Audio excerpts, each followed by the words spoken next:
Hi, my name's Tim McGuire, and I'm here today and I'm going to show you one of the most requested recipes that I make. It is the popover. Now, a popover is a type of bread, but it's a different type of bread because it's more like a batter bread. It's like a cooked pancake, and it steams up because of the eggs, and it turns into a great big mushroom. Now, with any popover recipe, they're all basically the same. They have the same ingredients. The whole entire thing is the steps in making these. Technique for this is what it's all about. First thing that's very important that you must do is turn on and preheat the oven. Now, this oven says it goes to 550. I've clocked it at about 450, but whatever your oven does, turn it up as high as you can and at least have it on for at least 30 minutes. So when you put it in there, the oven's as hot as it can possibly be. And with that, you get the oven spring, and it really makes the popover want to pop. As I said, it's not so much the recipe itself, it's the techniques. And what I've learned from my past errors is, the main thing here is one thing is that ingredients have to be room temperature.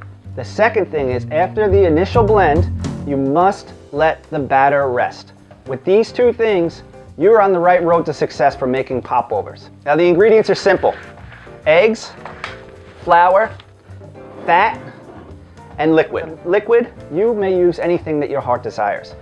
Beer, fruit juice, soda, it's all up to your imagination. I just use milk because this is what I have and it's almost out of date, so I have to use it. This is one of the flavoring agents because as we go along with this, what we're doing is we're going to layer flavors. Next is another flavor. This is going to be a textural thing. Poppy seeds, this is going to coat the outside of it. Salt, of course. Now, what I'm going to use here is just simple things that I think that everybody has in their apartments. That's why I'm using a blender. You know, you could just easily use a bowl with a whip and mix it up.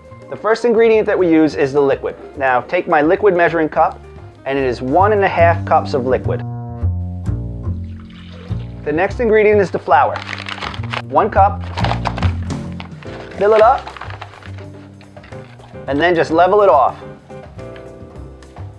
Try not to make a mess, and then add it straight in. Next is the eggs. So I add 4. Now just add the eggs. All right, the next is the fat. 2 tablespoons of it. All right, next is salt. What I do is put in 1 good solid teaspoon of it. Next is the flavoring agent. What we're doing here is layering the flavor. So what we're going to do here is I try to use everything. So the zest has so much flavor. I'm just going to put the zester right over it, maybe half of it, you know, because we don't really want it to be so overpoweringly lemony, but just enough. It's so floral. So there it is. It smells wonderful. Very lemony. The next step is blend it. So start off slow, pulse it to get it blending. And now we turn this sucker on full blast. Maybe about 45 seconds to a minute. Using the blender, it really blends it up really fast, you know, the beauty of mechanics. Now, here's the simple part. Just sit and wait. It's got to sit for at least 30 minutes so it gets room temperature and it rests. All right, now you have to decide what you're going to cook it in. You could use basically anything you want. You could use a muffin tin. You could use a ramekin. Something that's like a Pyrex that's very heat proof, like a coffee cup could work as well. I've tried everything and gotten great results. But the best results that you will achieve making these popovers is with a popover tin.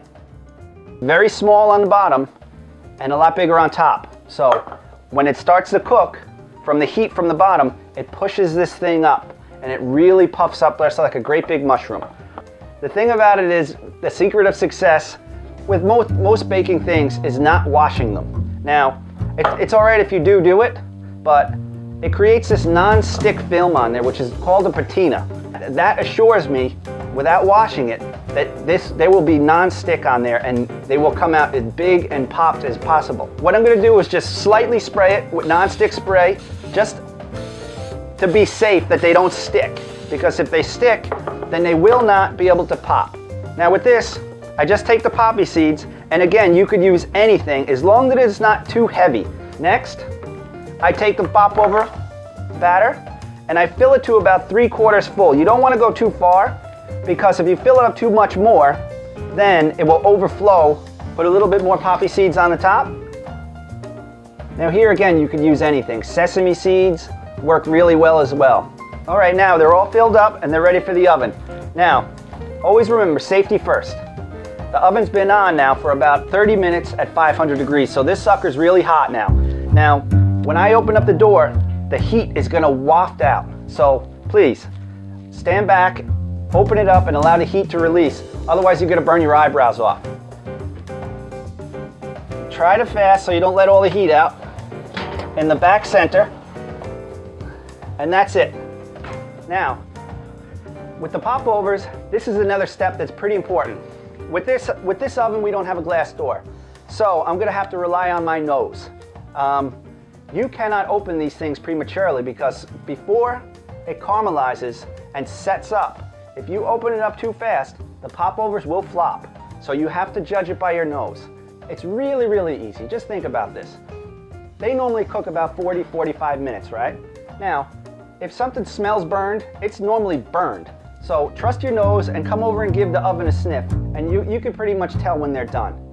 Looks golden brown. They are definitely ready.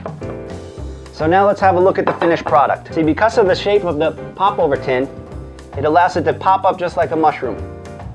See, nice and hot. Now here, you can eat these things with anything. Breakfast, lunch, or dinner. Be careful for the steam. Nice and crispy on the outside, and nice and soft and creamy on the inside. Now what I'm gonna serve it with is a little bit of salted butter and strawberry rhubarb jam. They're delicious for breakfast, or for lunch, or for dinner. Some butter.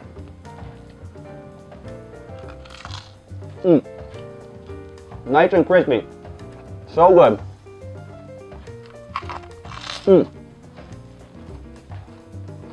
All right, well, there you have it. I tried to show just how easy it is to make these magical popovers.